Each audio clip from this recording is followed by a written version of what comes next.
Assalamualaikum warahmatullahi wabarakatuh. Ketemu lagi dengan saya. Pada kesempatan kali ini saya akan membahas tentang itu. Singkat saja, tentu saja berdasarkan pengalaman pribadi dan juga sebatas pengetahuan yang saya ketahui saja. Ngos-ngosan, gampang capek, termasuk juga begah, itu adalah salah satu sensasi gangguan asam lambung yang sangat super umum sekali dialami oleh pejuang gangguan asam lambung. Kenapa pejuang gangguan asam lambung mengalami ngos-ngosan gampang capek? Ya balik lagi karena kita mengalami gangguan asam lambung itu sendiri. Ketika kita mengalami gangguan asam lambung, salah satu efek yang sangat umum yaitu adalah kita mengalami ngos-ngosan gampang capek. Termasuk begah itu juga. Dan kalau solusinya, kalau solusi cepatnya saya nggak tahu. Solusi singkat, solusi cepatnya seperti apa, saya nggak tahu. Saya tidak mempunyai pengalaman pribadi yang seperti itu. Yang saya tahu balik-balik lagi solusinya adalah kita menata yang namanya 3P. Kita membenarkan yang namanya 3P, kita menerapkan yang namanya 3P. Jadi balik lagi kita harus mengecek kembali yang namanya 3P kita. Mungkin bagi teman-teman yang sudah merasa menerapkan 3P dengan benar, kali saja atau barangkali masih ada yang kelewatan atau masih ada yang kurang atau masih ada yang salah, yang kita melakukan kesalahan yang kita anggap benar. Itu bisa juga. Jadi balik lagi kita harus mengecek kembali yang namanya 3P, yaitu pola makan, pola hidup, di pola pikir. Karena balik-balik lagi adalah permasalahannya di situ. Di pola makan kita salah makan bisa juga, termasuk salah minum itu juga bisa. Salah makan, salah minum itu juga bisa membuat begah, termasuk juga bisa membuat ngos-ngosan juga. Dan juga makan kekenyangan atau terlalu kenyang atau terlalu banyak itu juga bisa membuat begah. Termasuk kita mengunyahnya buru-buru dan hanya beberapa kunyahan terus kita telan juga bisa membuat begah. Termasuk suapan demi suapannya terlalu besar, sendok demi sendoknya terlalu besar itu juga bisa membuat begah. Dari pola hidup juga bisa membuat begah, yaitu setelah makan kita langsung rebahan, itu adalah pola hidup. Itu adalah pola hidup kita yang buruk yang harus kita hindari. Itu juga sangat bisa membuat perut kita begah. Jadi kita rebahannya atau tidurannya itu kita harus minimal banget mengambil jarak 2 jam. Ya, yang lebih aman 2,5 jam atau 3 jam. Itu jauh lebih aman. Dari pola pikir juga ada, yaitu adalah kita terlalu stres atau stres tingkat tinggi, takut, cemas, dan kawan-kawannya itu juga bisa membuat perut begah, itu juga membuat kita kecapean, itu juga bisa membuat kita ngos-ngosan. Jadi solusinya balik-balik lagi kita harus mengecek kembali yang namanya 3P, harus menata kembali.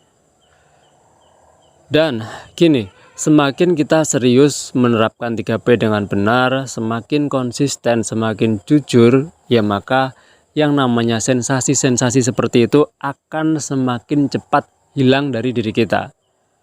Dan itu juga sebaliknya, ketika 3P kita semakin berantakan, semakin kacau, kita menerapkannya itu asal-asalan atau males-malesan, atau kita bodoh amat, atau tidak terlalu kita prioritaskan, tidak terlalu kita perhatikan, maka yang namanya sensasi-sensasi seperti itu juga akan kerasan di diri kita.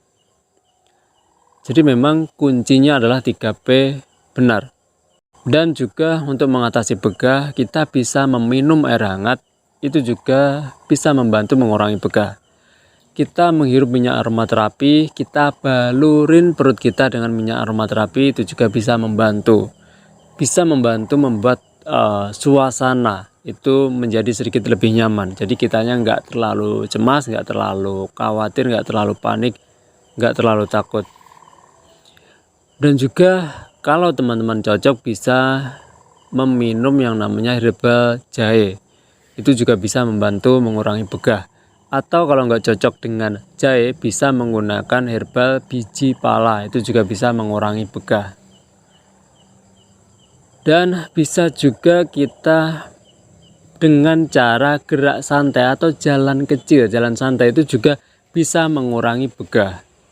Dan pada saat begah jangan rebahan dulu. Kita posisinya gini, ketika begah jangan rebahan, jangan tiduran dulu, itu semakin nggak nyaman. Kalaupun istirahat nggak masalah, tapi kita sedikit menyandar ataupun kita menggunakan 3 bantal seperti biasanya, seperti yang sudah-sudah itu. Jadi kita jangan tiduran 1 bantal, jangan, semakin nggak nyaman.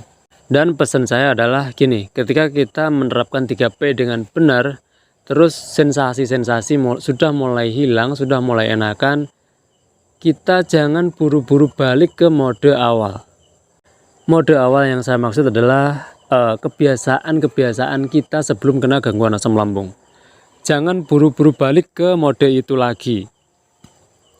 Karena ketika kita mulai enakan, ketika sensasi mulai menghilang, terus kita balik lagi ke mode awal, maka yang terjadi adalah sensasi-sensasi itu bisa kembali lagi kepada diri kita. Jadi memang walaupun kita sudah mulai enakan, kita tetap harus bersabar dulu, kita harus tetap konsisten dulu yang namanya 3P dengan benar. Kita harus benar-benar sabar, kita harus benar-benar berjuang, karena biasanya ketika kita sudah mulai enakan, godaannya sudah mulai besar.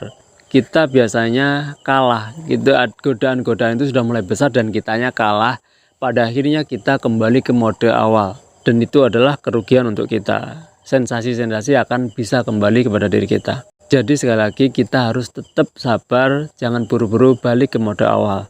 Dan pesan saya juga adalah ketika kita mengalami ngos-ngosan gampang capek termasuk begah, teman-teman tetap usahakan sekali, harus tetap tenang. Kita usahakan sekali untuk merilekkan diri kita, harus tetap kita usahakan seperti itu.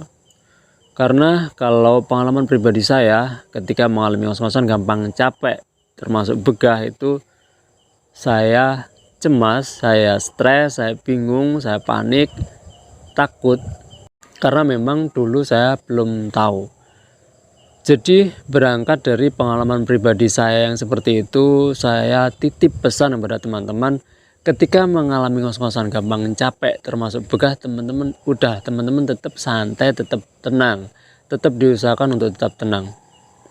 Karena gini, ketika kita takut, ketika kita panik, ketika kita cemas, itu justru akan sangat menyumbang tambahnya ketidaknyamanan yang kita alami pada kondisi itu. Ketika kita tambah cemas, ketika tambah panik, itu sangat menyumbang tambah ketidaknyamanan yang kita rasakan pada saat kondisi itu. Jadi memang kita diharuskan sekali untuk kita tetap tenang, untuk kita tetap rileks pada saat mengalami ngos-ngosan gampang capek. Ketika mengalami ngos-ngosan gampang capek, ya udah nggak masalah, kita terima saja. Kita masih tetap bisa bernafas. Dan ngos-ngosan ya cuma sebatas ngos-ngosan saja. Ia nggak akan merambat kemana-mana, nggak akan semenakutkan seperti yang kita bayangkan. Jadi ngos-ngosan ya udah ngos-ngosan, kecapean ya udah kecapean, kita rasakan aja, kita istirahat. Tapi nggak perlu menghadirkan yang namanya takut, panik, cemas dan kawan-kawannya itu. Kita tetap usahakan santai. Jadi saya kira itu, semoga video ini bermanfaat. Selalu ingat satu hal, selalu bersyukur pada kondisi bagaimanapun kita saat ini. Assalamualaikum warahmatullahi wabarakatuh.